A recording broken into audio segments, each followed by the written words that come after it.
याद कीजिएगा उस दौर को जब लालू यादव अकेले थे तो उनके साथ मोहम्मद शहाबुद्दीन थे और मोहम्मद शहाबुद्दीन के बदौलत ही लालू यादव ने एमवाई का एक समीकरण बनाया और उसके बदौलत ही उन्होंने बिहार में अपना परचम लहरा दिया। और अब जब तेजस्वी यादव अकेले पड़ रहे हैं और एमवाई समीकरण टूट रहा है तो तेजस्वी यादव ने एक बड़ा दांव खेला है और अब उन्होंने शहाबुद्दीन के बेटे ओसामा साहिब को अपने साथ कर लिया है। और इसका प्रभाव कितना पड़ने वाला है इस बिहार विधानसभा चुनाव 2025 में, यह मैं आपको समझाऊंगा। लेकिन उससे पहले, मेरा नाम है रजत और आप देख रहे हैं जनता जंक्शन। आपको वो दौर याद होगा जब पार्टी के लिए सबसे आगे खड़ा रहते थे शहाबुद्दीन, और शहाबुद्दीन ने जाने कितने काम किए हैं लालू यादव के लिए। लालू यादव का जो एमवाई समीकरण बना उसमें मोहम्मद शहाबुद्दीन का बहुत बड़ा रोल रहा। लेकिन अब वक्त बीता और कुछ वक्त के बाद जो मुसलमान हैं वो इस समीकरण से बाहर आने लगे, वो आरजेडी का दामन छोड़ने लगे। और आपने ये भी देखा कि किस तरीके से लोकसभा चुनाव में जो मुस्लिम्स हैं वो कहीं ना कहीं तेजस्वी के साथ नहीं गए। और इसके ऊपर तेजस्वी यादव ने एक बहुत बड़ा दांव खेला है और इस बार उन्होंने मरहूम मोहम्मद शहाबुद्दीन के बेटे ओसामा साहिब को अपने साथ कर लिया है। अंदर खाने से यह खबर आ रही है कि ओसामा साहिब जो है वो आरजेडी का दामन थाम सकते हैं और बिहार विधानसभा चुनाव 2025 में वो लालटेन के साथ उतर सकते हैं, यानी लालटेन का साथ दे सकते हैं।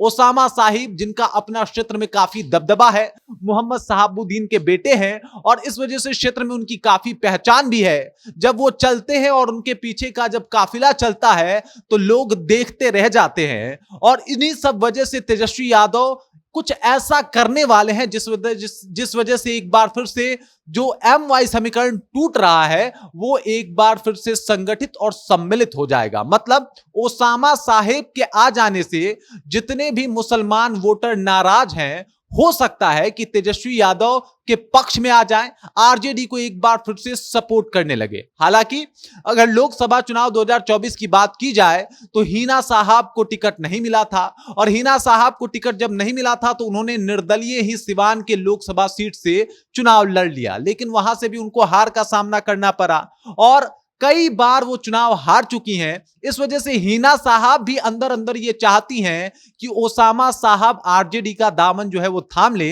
ताकि उनका जो राजनीतिक करियर है वो बेहतर हो जाए। अब चूंकि वो राजनीतिक करियर में कुछ अच्छा करना चाहते हैं ताकि जिस तरीके से शहाबुद्दीन का दबदबा था उसी तरीके का दबदबा ओसामा साहब भी अपना राजनीति में बनाना चाहते हैं। इस वजह से हिना साहब भी चाहती हैं कि जल्दी से जल्दी इनकी राजनीति एंट्री करा दी जाए ताकि इनका दबदबा भी उसी प्रकार से बन जाए। अब आप इस बात को इस तरीके से समझिए कि लोकसभा चुनाव 2024 में आरजेडी को भारी नुकसान हुआ था। वजह यह था कि जो मुसलमान वोटर थे वो कहीं ना कहीं आरजेडी से नाराज चल रहे थे, क्योंकि जितने भी मुसलमान लीडर थे वो एक एक करके आरजेडी का दामन छोड़ चुके थे। हिना साहब ने भी आखिरी वक्त में आरजेडी का दामन छोड़ के निर्दलीय चुनाव लड़ना ही ठीक समझा, लेकिन उसके बाद जो हुआ हिना साहब चुनाव हार गई और उधर आरजेडी को भी भारी नुकसान का सामना करना पड़ा। अब हिना साहब ये सोच रही हैं कि अगर एक बार फिर से ओसामा साहब आरजेडी के साथ जाते हैं तो इससे दोनों का फायदा होगा। सबसे ज्यादा फायदा आरजेडी को होगा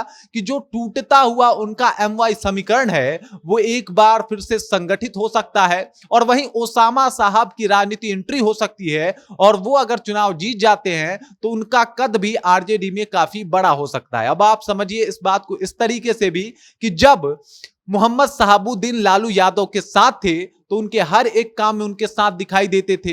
एमवाई समीकरण को संगठित करने में सबसे बड़ी किसी ने भूमिका निभाई थी तो वो मोहम्मद शहाबुद्दीन थे। और अब जब एक बार फिर से आरजेडी को जरूरत पड़ा है कि कोई ऐसा नेता आए जो मुसलमानों को आरजेडी के साथ कर ले, तो उन्होंने दांव भी खेला है मरहूम मोहम्मद शहाबुद्दीन के बेटे ओसामा साहब के ऊपर। हो सकता है कि ओसामा साहब आपको लालटेन के साथ जाते हुए दिखाई दे, हो सकता है कि बिहार विधानसभा चुनाव से पहले आरजेडी कुछ बड़ा ऐलान कर दे ओसामा साहब के लिए, और यह भी हो सकता है कि ये जो टूटता हुआ एमवाई समीकरण है वो एक बार फिर से दुरुस्त हो जाए। बाकी इस खबर को लेके, इस जानकारी को लेके और ओसामा साहब की राजनीति एंट्री को लेके आप क्या सोचते हैं, कृपया कमेंट कीजिए और अपना विचार हम तक पहुंचा दीजिए। बाकी आप देख रहे हैं जनता जंक्शन और मेरा नाम रजत है।